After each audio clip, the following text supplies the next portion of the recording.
This one is about money and the DIY solar system. Okay, to start this off, I don't think money's the issue. I understand that people want paybacks and so on. I don't think you should be putting solar in to make money. I think it's ridiculous. That's not the reason I do it. I realize for some people that's the way it's going to be, and that's the way it has to be. But the primary value to solar is the fact that you are not sucking down the utilities. Every time the utility has to make power for you, they have to make decisions on what type of fuel to use to make that power, and oftentimes that fuel is very damaging to our environment. So I don't think this is the issue. I will deal with it simply because this is what we have to do, because a lot of people simply can't just say, I'll do this. I decided to do solar about 4 years ago. I did a lot of tests with various little systems to see what was effective, and I found that rooftop solar is by far the cheapest thing to put up, and it works far better than you'd expect it to. Far better. Rotating panels, all the rest of that stuff, I tried all that stuff. It's useless. Too much mechanics, too expensive, too prone to failure. So, rooftop solar, don't have to have any structure, because the structure is the house or the shop or whatever. So, I started out in 2019 doing DIY solar on my house, and I did it in sections. I have 4 circuits. Each circuit is 14 panels, 20 amp circuit, 20 amp, 240 volt. It uses microinverters and varying 310 to 330 watt panels. Those panels are now being kind of discontinued for 400 watt panels, but the efficiency is about the same. I did my system through Fire Mountain Solar. It's a company in Washington. I'm not sure if they deal outside of Washington State or not, but they offer DIY systems. They supplied me with all the equipment. As a little bit of an aside right off the bat, solar panels at this point are cheaper than windows. I can go down and buy a window the same size as my solar panel, a double pane window, and it will cost less for a solar panel. They're just flat cheaper. Okay, price of these things has dropped like a stone. Okay, warranties. There was much talk about warranties for a while. Now it's pretty well settled. 25 years on the inverters, 25 years on the panels. These are warranties that may outlive the companies, who knows, but they believe they will last that long and still have 80% output. Okay, so I put in these 4 systems. One of them was on the south face of the roof of my house. That was the first one I put in, 14 panels, 7 microinverters, running 240 volts off the roof and into the system. It's assorted panels, you know, and so on, electrical panels and so on. I'm not going to get deep into how this is put together. I may do something on that later, but this is not a DIY how-to. This is what they do. Okay, I put that first set of panels in 2019. 2020 I put in 2 more circuits, both of which were on my shop, south-facing roof on the shop. Those things had a little bit more wiring in them because I had to run wiring back to the panel in the house. So there's a little more expense there. The last set of panels I put in is back on the house again, but these are west-facing panels. Okay, the west-facing panels, so far the performance of the west-facing has been pretty good. I will have solid numbers on this probably in a year to be sure, and maybe some numbers on in a few months. But it appears that the west-facing panels are going to produce about 80% of what the south-facing panels are. Okay, remember, these panels are cheap.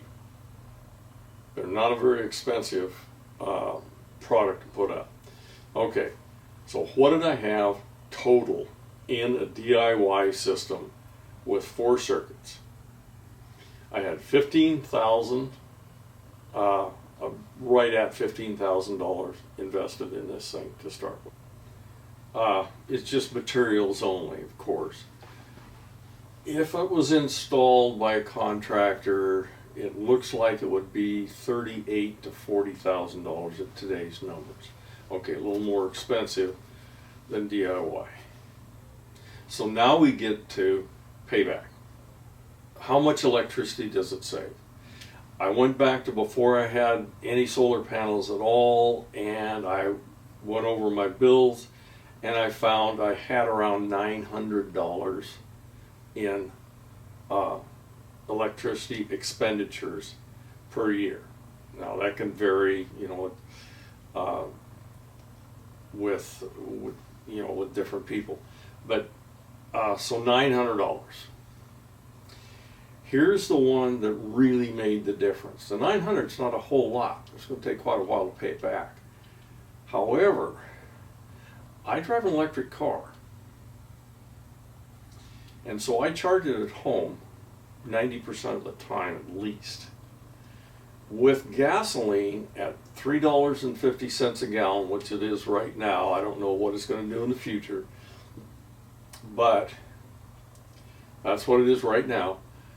And 20,000 miles a year, which is about what I put on the car, I'm going to save $2,800. Now, that was a lot larger than I thought it was going to be. The savings from the charging of the car is far in excess of the electrical bill that I had prior to solar panels and, of course, electric car. So that was a little bit of a shocker to me, how much difference that made. Now, let's look at another little issue here. By the way, that's about a 4-year payback. So after 4 years, you can, quote, make money. But there's another issue. Right now, I have about 6,200 kilowatt hours in my bank. Now, because this is a grid-tied system, when I produce more than I use, I get a credit for it from the utility. Okay, now the utility is going to pay me back those credits in the winter when I don't produce as much solar power. In the summer, I can produce, on a sunny day, I can produce 100 to 110 kilowatts. That's more than I ever use. Anyway, I've got that 6,200. This is October right now, very end of October, and we'll start drawing that down probably sometime in November, where I won't produce as much. Now, at the end of the winter season, I should still have around 4,000 hours, or 4,000 kilowatts. Okay, if I have that 4,000 kilowatts, and I'll get back to you this next spring with how that comes out, but it looks like that's about what it's going to be. They're not going to pay me for this. My utility, I think in May, zeroes it out and gives it to people that have not paid their electric, or couldn't pay their electric bill. So they give those kilowatt hours to them. I will be changing my heat source in this house this next year to a gas backup with a heat pump. I'll be using a high efficiency heat pump. My thought is I will have enough kilowatt hours built up with that 4,000 to heat my house for the winter season. I'll tell you how it comes out when I get the time, when I had some time with it, one over a winter. So this system ideally could be zero, meaning I take no power from the utility. In an overall sense, I am drawing power from the utility when I can't produce enough, and so there is an impact there.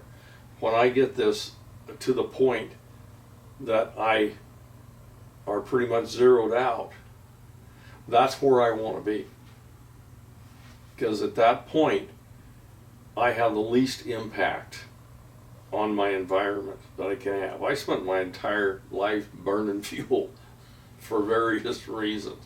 I would like to give back now, and it is the future, regardless of whether there's a payback, and there certainly is. The solar is worth it, and it does give you a payback. You can do your own numbers on having someone install this stuff. The payback's going to be a lot longer, but remember, the solar panels are guaranteed for 25 years to be 80% of their original output, and the inverters are guaranteed for 25 years.